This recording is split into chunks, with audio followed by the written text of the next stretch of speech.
केपी ओली उठ्नेले सहयोग गर्छु अरे, कालो कुकुर उठे पनि सहयोग गर्छु अरे भनेर एउटाले। कति घृणा रहेछ त केपी ओलीप्रति। कालो कुकुर उठे पनि सहयोग गर्छु।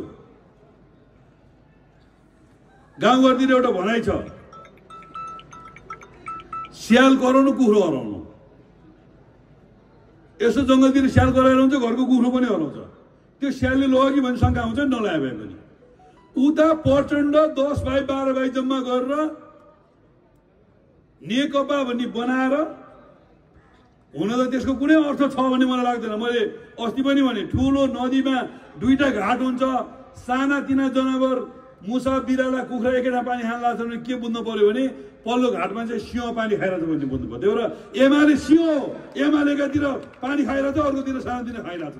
अहिले पारस खण्ड सोधेँ मैले, यो नेकपा भनेको भोट कति आउला भने आउला 2टा क्षेत्रमा मुस्किलले 2022 भन्नुभयो।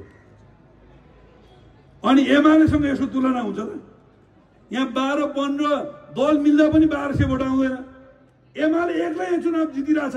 त्यही भएर एमाले सिंह एकातिर छ, अरू सानातिना जनावर अर्कोतिर पानी खाइरहेछ। त्यही भएर यो नेकपा एमालेको निमित्त केही बाधा होइन, हामीले भन्नै पर्दैन। जेएनजी आन्दोलनबाट उत्तेजित भएर जेएनजीले मलाई नेता माने भनेर प्रचण्ड कुमल्लाउँदा भाषण गर्ने, माधव नेपाल अपमान भएको थियो, मलाई मान भयो, जेएनजीले मान गरे भन्ने को नेता बन्छन् भन्दा प्रचण्ड 71 वर्ष, माधव नेपाल 75 वर्ष, जवाहरलाल खनाल 76 वर्ष, वामदेव गौतम 77 वर्ष, भीमराव 73 वर्ष, नारायण काजी 71 वर्ष।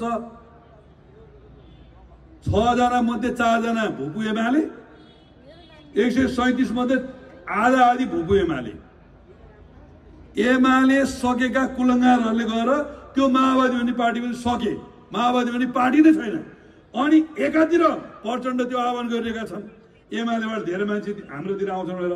अर्कोतिर हाम्रा के भन्छन्, केपी ओलीसँग जो उठ्छ त्यसलाई म सहयोग गर्छु भन्छन्। भनेपछि लक्षण राम्रो छैन, लक्षण राम्रो छैन। मैले अघि माउरीको उदाहरण दिएँ।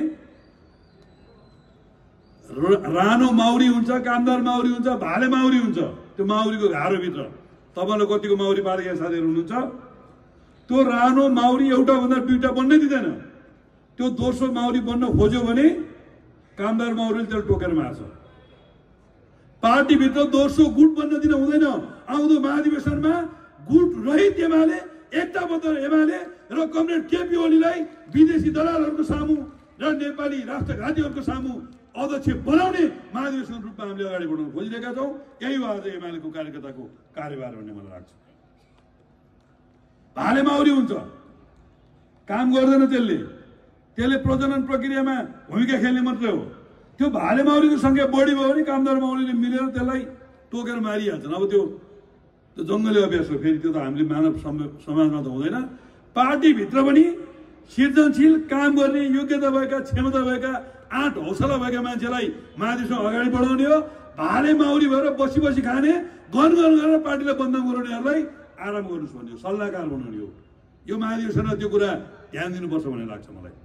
अलि भित्र बन्द कोठामा हुने पनि हुन्थ्यो, अब एमाले खुल्लै पार्टी हो, के बाँकी छ अरे, किन धेरै बन्द कोठामा भन्नु पर्यो र?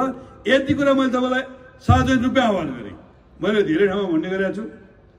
हाम्रो आमा दिदीबहिनीहरूले कहिले नयाँ गहना ल्याउनु भयो भने यसो रिसिया मान्छेलाई देखाएर टिकटक बनाउनुहुन्छ क्या। देखाकै हो तपाईँ, देखाकै हो। देखिस् त, हेरे यहाँ टप, हेरे यहाँ फुली, हेरे यहाँ तिलरी भने देखाउनुहुन्छ। यसपालि विदेशी साम्राज्यवादी र नेपालका राष्ट्रघातीहरूलाई देखाउने नै हो।